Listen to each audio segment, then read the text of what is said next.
Electrostatics லெசன்ல நீட்டுக்கு கேட்கக்கூடிய questions தான் இது. சரியா? Model question. நிலை மின்னியல் அப்படிங்கிற சாப்டர்ல இருந்து நீட்டுக்கு எதிர்பார்க்கக்கூடிய ஒரு மாடல் கொஸ்டின் தான் இது. ஸோ இந்த கொஸ்டினோட டைட்டில் எதை பத்தி இருக்கு அப்படின்னு பாத்தீங்கன்னா, what is the effective capacitance between points X and Y. அதாவது எக்ஸ் மற்றும் ஒய் என்ற இரு புள்ளிகளுக்கு இடையேயான தொகுபயன் மின்தேக்குத்திறன் என்ன, இதான் கேள்வி.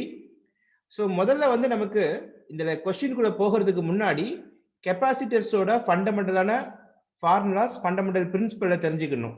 அதாவது மின்தேக்குத்திறன் அப்படின்னா என்ன அப்படிங்கறத தெரிஞ்சுக்கணும்.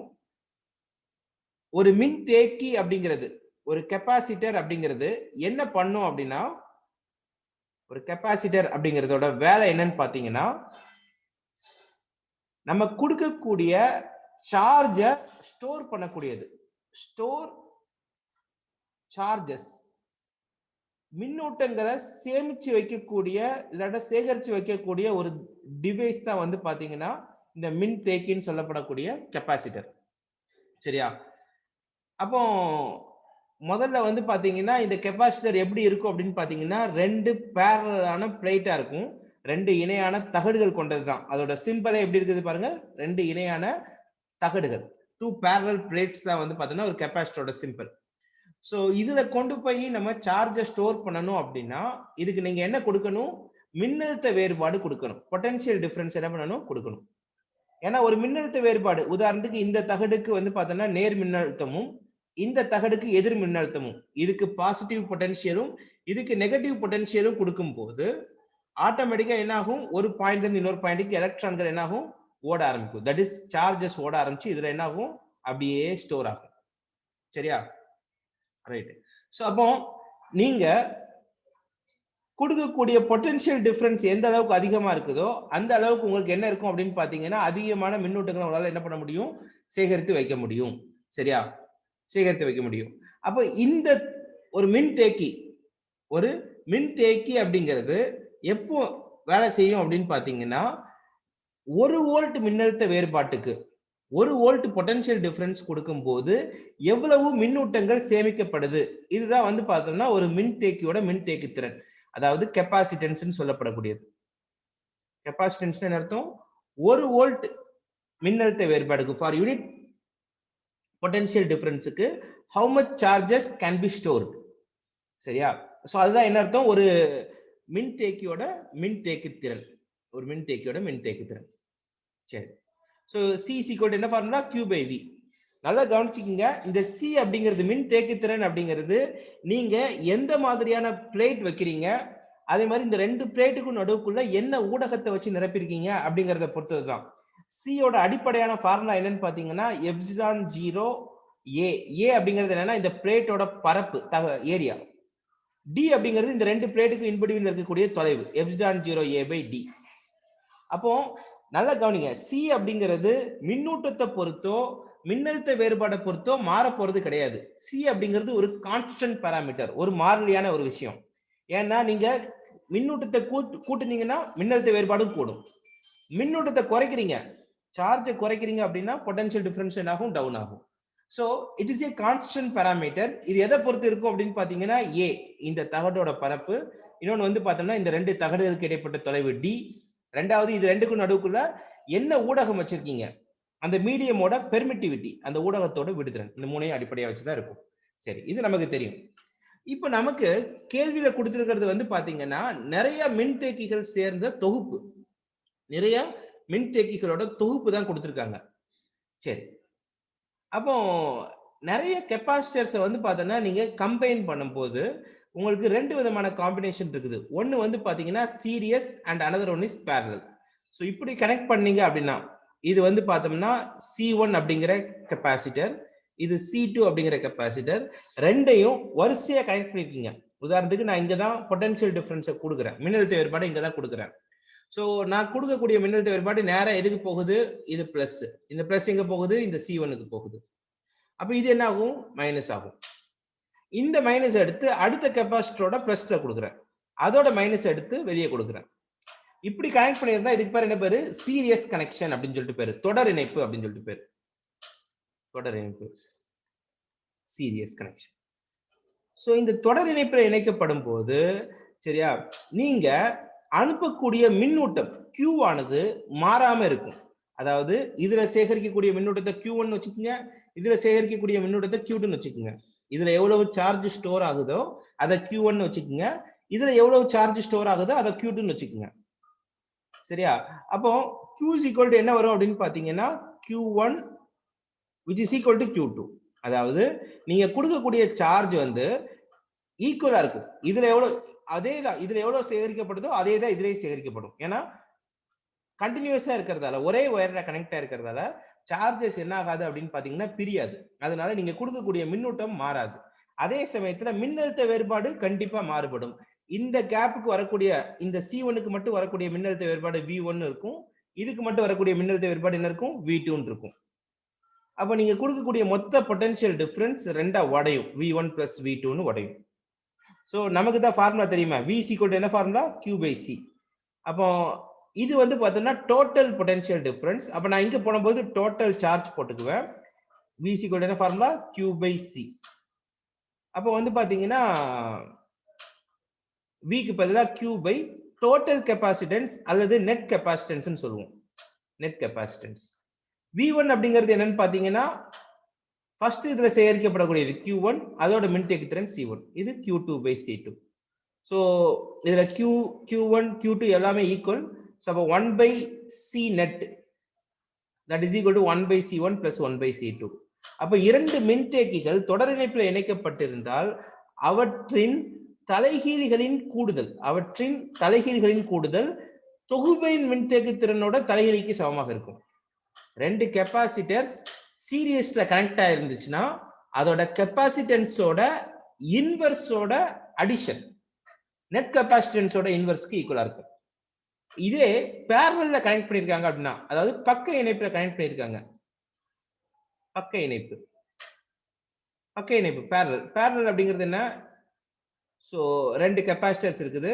இங்க வந்து பார்த்தோம்னா இப்படி ஒண்ணு மேல ஒண்ணு கீழே ஒண்ணுன்னு கனெக்ட் பண்ணி ஒரு வயரை எடுத்துக்கிட்டு அந்த வயரை ரெண்டா பிரிச்சு நான் வந்து பார்த்தோம்னா ஒரு மின்னழுத்த வேறுபாடுல இருந்து ஒரு வயரை எடுத்துக்கிறேன்.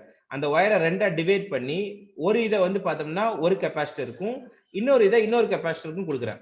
தென் அதோட ரெண்டு மைனஸையும் ஜாயின் பண்ணி திருப்பி கீழே கொடுத்துறேன். இப்படி கொடுத்தா அதுக்கு பேர் என்ன பேரு? பக்க இணைப்பு.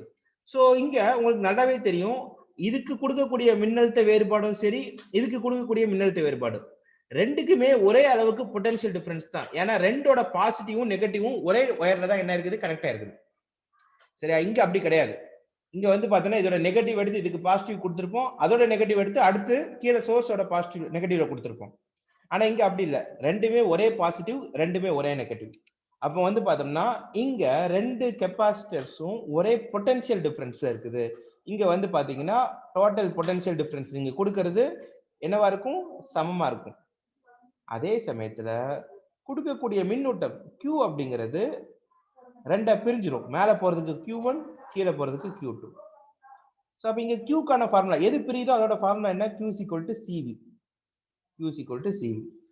So this is total charge, this is total charge. அப்ப வந்து பார்த்தோம்னா இதுக்கு வந்து பாத்தீங்கன்னா total capacitance, net capacitance into total potential difference, மொத்த மின்தேக்கு திறன், இல்லனா தொகுபையின் மின்தேக்கு திறன் into மொத்த மின்னழுத்த வேறுபாடு.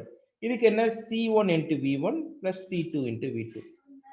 அப்ப இங்க V2 V1 V இது எல்லாமே சமம் இல்லையா? ஈக்குவல் தானே, both are equal. சோ நான் காமன் எடுத்து கேன்சல் பண்ணிக்கிறேன். அப்ப C net is equal to C1 plus C2. சரியா?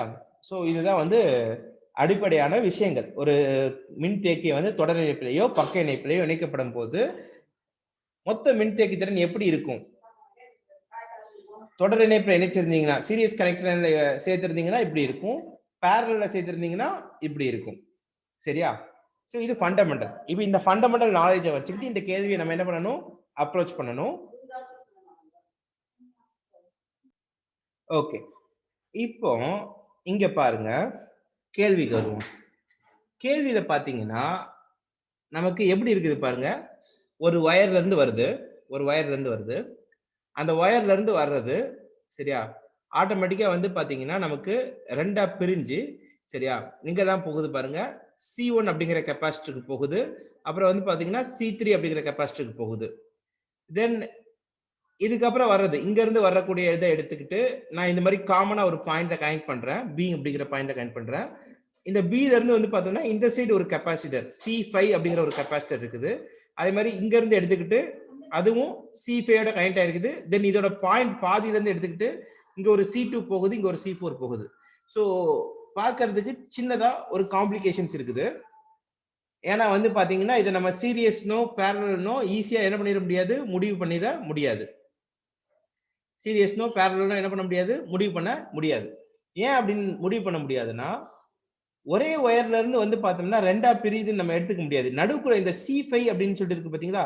இந்த C5 பாத்தீங்கன்னா இந்த C3 ஓட கனெக்டா இருக்குது C1 ஓட கனெக்டா இருக்குது C2 ஓட கனெக்டா இருக்குது C4 ஓட கனெக்டா இருக்குது இந்த நடுக்குள்ள இருக்கக்கூடிய இந்த C5 தான் கொஞ்சம் காம்ப்ளிகேட்டடா இருக்குது இந்த பிரச்சனையை வந்து பார்த்தோம்னா என்ன பண்ணுது காம்ப்ளிகேட் பண்ணுது ஏன்னா இந்த C5 வந்து பார்த்தோம்னா C1 and C3 ஓடயும் கனெக்டா இருக்குது C2 C4 ஓடயும் கனெக்டா இருக்குது அப்ப நான் இதை நீங்க இது பண்றதுக்கு நீங்க என்ன பண்ணணும் அப்படின்னு பாத்தீங்கன்னா இந்த கொஸ்டினை சால்வ் பண்றதுக்கு என்ன பண்ணணும் அப்படின்னா இந்த C5 நடுக்குள்ள போடுங்க இந்த C5 நடுக்குள்ள போடுங்க this is C5 நான் இதுக்கு சமமான ஒரு சர்க்யூட்டை நான் வரைஞ்சு காமிக்கிறேன் this is C5 இந்த C5 ஓட யாரெல்லாம் கனெக்ட் ஆயிருக்காது பாருங்க இந்த C5 ஓட பிளஸ்ன்னு வச்சுக்கலாம் இதை மைனஸ்னு வச்சுக்கலாம் சரியா let it be this one is plus இந்த C5 தான் ரெண்டோட கனெக்ட் இருக்குது இல்லையா இது வந்து பிளஸ் இது வந்து மைனஸ் இங்க பாருங்க அதே மாதிரி நான் என்ன பண்றேன் this will be my plus ன்னு வச்சுக்கிறேன் this will be my minus ன்னு வச்சுக்கிறேன் ஓகேயா சோ இந்த மைனஸ் வந்து பாத்தீங்கன்னா யாரோட கனெக்ட் இருக்குதுன்னா C1 ஓட கனெக்ட் இருக்குது மைனஸ் வந்து பாத்தீங்கன்னா இப்படி வச்சிருக்கேன் C1 ஓட கனெக்ட் இருக்குது இந்த பிளஸ் வந்து எதோட கனெக்ட் இருக்குதுன்னா C3 ஓட கனெக்ட் இருக்குது சோ இப்படி எடுத்துக்கிறேன்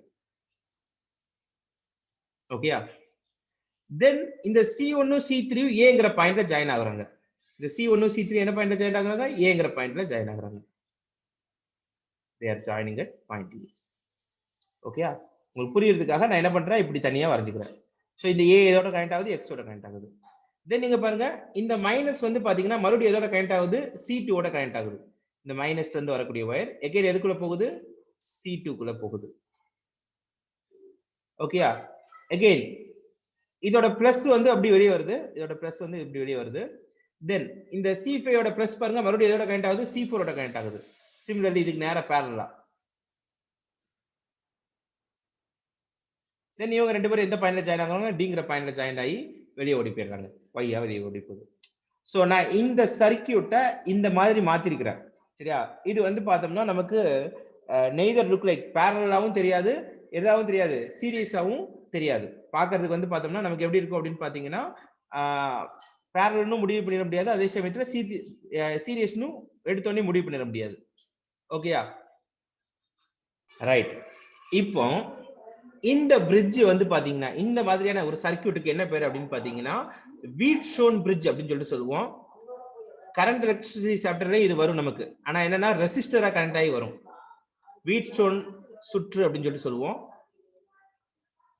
கரண்ட் எலக்ட்ரிசிட்டி சாப்டர்ல இதே பிரிட்ஜ் வரும் பட் வந்து பார்த்தோம்னா கெப்பாசிட்டருக்கு பதிலாக என்ன இருக்கும் அப்படின்னு பாத்தீங்கன்னா இங்க C1 C2 C3 கெப்பாசிட்டர் இருக்கு இல்லையா இந்த கெப்பாசிட்டருக்கு பதிலாக அங்க என்ன இருக்கும்னா ரெசிஸ்டர்ஸ் இருக்கும் மின் தேக்கிகளுக்கு பதிலாக மின் தடையாக்கிகள் இருக்கும் இப்போ லாஜிக் என்ன அப்படின்னா வீட்ஷோன் பிரிட்ஜ்னு வந்துருச்சு அப்படின்னு வைங்களேன் நீங்க எதை மைண்ட்ல வச்சுக்கணும் அப்படின்னு பாத்தீங்கன்னா நல்லா கவனிங்க இந்த பார்ட் இந்த ரெண்டு பார்ட் ஒரு சைடு இந்த ரெண்டு பார்ட் அனதர் சைடு எது வீட்ஷோன் பிரிட்ஜ்னு வந்துருச்சுன்னா சரியா மேபி இந்த பாயிண்ட வந்து பார்த்தோம்னா ஐ கீப் இட் அஸ் வந்து பார்த்தோம்னா இதோட கனெக்ட் இருக்குது பின்னு வச்சுக்கிறேன் தென் இந்த பாயிண்ட் எதுக்கு வச்சுக்கிறேன் சின்னு வச்சுக்கிறேன் இந்த பியும் சியும் சேம் பொட்டன்ஷியல்ல இருந்துச்சு அப்படிங்கிற பட்சத்துல பி அண்ட் சி சேம் பொட்டன்ஷியல்ல இருந்துச்சுன்னா அதாவது ஒரே மின்னழுத்தத்துல நீங்க கொண்டு வந்துட்டீங்க அப்படின்னா பிங்கிற பாயிண்ட்டுக்கும் சிங்கிற பாயிண்ட்டுக்கும் பொட்டன்ஷியல் ஒரே மாதிரி வச்சுட்டீங்க அப்படின்னா இந்த பிக்கும் சிக்கும் இன்பிட்வீன்ல இருக்கக்கூடிய மின்னழுத்த வேறுபாடு 0 வோல்ட்டா இருக்கும் இந்த கண்டிஷனை நீங்க கொண்டு வந்துட்டீங்க அப்படின்னா ஏன்னா வீட்ஷோன் பிரிட்ஜ்ல இது சாத்தியம் வீட்ஸ்டோன் பிரிட்ஜ்ல நீங்க என்ன பண்ண முடியும் அப்படின்னா உங்களால பிஐயும் சிஐயும் ஒரே மின்னழுத்தத்துல இருக்கிற மாதிரி மெயின்டைன் பண்ண முடியும். சரியா? அப்ப விபிசி அப்படிங்கிறது 0 வோல்ட்டா கொண்டு வர முடியும். அப்படி கொண்டு வந்துட்டீங்க அப்படின்னா நீங்க என்ன பண்ணிடலாம், இது வழியா எந்த மின்னூட்டமும் போகாது, எந்த சார்ஜும் இது வழியா போகாது. போறது எல்லாமே எதுக்குள்ள போகும், C1 C3 ஒரு ஜாயினிங்ல இருப்பாங்க, C2 C4 ஒரு ஜாயினிங்ல இருப்பாங்க. நடுக்குள்ள இருக்கக்கூடிய C5 நீங்க கணக்குல எடுத்துக்க வேண்டிய அவசியமே இல்ல. எப்போ உங்களால வீட்ஸ்டோன் பிரிட்ஜை கன்ஸ்ட்ரக்ட் பண்ணும்போது, வீட்ஸ்டோன் சுற்ற கன்ஸ்ட்ரக்ட் பண்ணும்போது. அப்ப இந்த C1 C3 நேர கனெக்ஷன் வராங்க, ஜாயின் பண்றாங்க, ஸ்ட்ரைட் கனெக்ஷன். அப்போ இந்த C1 and C3 எப்படி இருக்கும் அப்படின்னு பாத்தீங்கன்னா it is considered as series, தொடர் இணைப்பா கருதப்படும். அதே மாதிரி C2வும் C4ம் அவங்களும் என்ன பண்ணுவாங்க, தொடர் இணைப்புல கருதப்படுவாங்க. அப்போ இவங்க ரெண்டு பேரும் சேர்ந்த நிகர மின்தேக்கி திறன் C13. இவங்க ரெண்டு பேருக்கும் சேர்ந்ததுக்கு நான் என்ன பேர் வைக்கிறேன், ஐ நேம் இட் as C13 ன்னு பேர் வைக்கிறேன். C2வும் C3 C4ம் சேர்ந்ததுக்கு என்ன பேர் வைக்கிறேன் அப்படின்னு பாத்தீங்கன்னா C24 ன்னு பேர் வைக்கிறேன். அதாவது இவங்க ரெண்டு பேரும் சேர்ந்த ஒரு தொகுப்போட தொகுப்பையின் மின்தேக்கி திறனை C13 ஆகவும், இவங்க ரெண்டு பேரும் சேர்ந்த ஒரு தொகுப்பை வந்து பாத்தீங்கன்னா தொகுப்பையின் மின்தேக்கி திறனை C24 ஆக வைக்கிறேன். இப்ப C13யும் C24ம் எப்படி இருக்கும் அப்படின்னு பாத்தீங்கன்னா பேரலா இருக்கும், பேரலா இருக்கும், அதாவது பக்க இணைப்புல இருக்கு. ஏன் பக்க இணைப்புல இருக்குது, இதுக்கு நடுக்குள்ள வந்து பாத்தீங்கன்னா நம்ம என்ன பண்றோம், இந்த ரெண்டு இதுக்கு நடுக்குள்ள தான் என்ன பண்றோம், we are applying the potential difference, total potential difference apply பண்றோம். அப்போ ரெண்டா பிரிஞ்சிருச்சு அப்படின்னா இவங்க ரெண்டு பேரும் ஒரு செட்டப், இவங்க ரெண்டு பேரும் ஒரு செட்டப். இந்த ரெண்டு செட்டப் என்ன ஆகுது அப்படின்னு பாத்தீங்கன்னா ஆட்டோமேட்டிக்கா என்ன இருக்குது, ஆட்டோமேட்டிக்கா வந்து பாத்தீங்கன்னா ஒரே மின்னழுத்த பேரலல் கனெக்ஷன்ல வந்துரும்.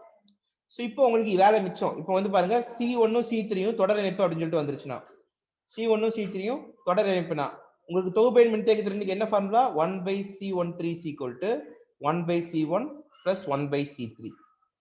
அதே மாதிரி சிமிலர்லி இன்னொரு ஃபார்முலா என்ன, 1/C24 = 1/C2 + 1/C4. இதை நீங்க ஈஸியா கால்குலேட் பண்ணிடலாம் இல்லையா, ஏன்னா இவங்க ரெண்டு பேரும் 6, இவனும் 6.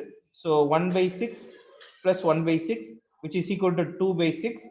அப்போ C13 வேணும்னா this will be 1/3. C13 வேணும்னா அப்ப இதை தலைகீழா திருப்பி பண்ணணும். அப்ப இது 3 மைக்ரோஃபாரட் C13. அதே மாதிரி இதுவும் என்ன 6 6. சோ ஆட்டோமேட்டிக்கா அதுக்கு என்ன வரும், டைரக்டா நான் இங்கே ஸ்ட்ரைட்டா போட்டுறேன், C24 என்ன வரும் 3 மைக்ரோஃபாரட் வரும். சரியா, இது ரெண்டுமே என்ன 3 மைக்ரோஃபாரட் தான். ஓகேயா, ரைட். சோ வந்து பார்த்தோம்னா அப்ப இவங்க ரெண்டு பேரும் என்ன பண்ணணும், இவங்க ரெண்டு பேரும் என்ன கனெக்ஷன் இருக்காங்க, C13யும் C24 என்ன கனெக்ஷன் இருக்காங்க, பக்க இணைப்பு parallel கனெக்ஷன். அப்ப என்ன ஆயிரும், இவங்க ரெண்டு பேரும் சேர்ந்த தொகுப்பு தான் யாரு, மொத்தமா CXY. CXY அப்படிங்கிறது யாரு, இவங்க ரெண்டு பேரும் பக்க இணைப்பு. C13யும் C24யும் ஆட் பண்ணிருங்க. so which is 6 microfarad. so இதுதான் என்ன ஆன்சர். இவங்க ரெண்டு பேரும் 1/6 1/6 இது ரெண்டும் parallel கனெக்ஷன், இந்த 1/6 1/6 parallel கனெக்ஷன், ரெண்டு பேரும் சேர்ந்து வர்றது என்ன கனெக்ஷன், சீரியஸ் கனெக்ஷன். எப்போ இந்த நம்ம இத போடணும் அப்படின்னு பாத்தீங்கன்னா நமக்கு வீட்ஸ்டோன் சுற்று கிடைக்கும் போது. சரியா, சர்க்யூட் வந்து பார்த்தோம்னா வீட்ஸ்டோன் மாதிரியான ஒரு சர்க்யூட்டை வந்து பார்த்தோம்னா ஃபார்ம் பண்ணும்போது நம்ம C5 கம்ப்ளீட்டா ஒமிட் பண்ணிட்டு மிச்ச ரெண்டுக்கு மட்டும் என்ன பண்ணிக்கலாம், சால்வ் பண்ணிக்கலாம். so this is the answer.